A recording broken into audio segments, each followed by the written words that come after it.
Morning. So if you're anything like me, then you like to get stuff done cleanly when you're doing stuff.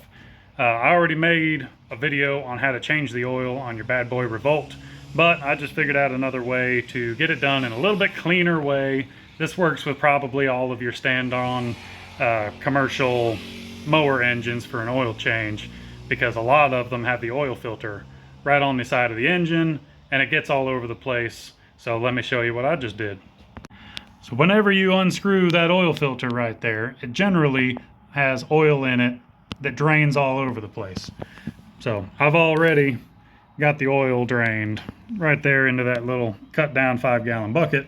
So I'll do that first, but then before you undo the oil filter, put your little water bottle bottom down there. I just put that down there, marked it with a pen with how tall I needed it, cut the bottom of it off, and then unscrewed it just enough to where it would start to drain, and it just drained into the bottom of that water bottle. And I dumped it out, stuck it back underneath there, pulled it out all of the way, and it's a lot less messy. Normally, I've got to shove a bunch of paper towels underneath there and let that catch all the mess, and then it drains off with the paper towels up underneath the engine. It goes down onto the pulleys and the belt and all that and just makes a big mess. That way, worked out perfectly. Just slid the water bottle bottom underneath there and it caught everything. So if that helps you, good.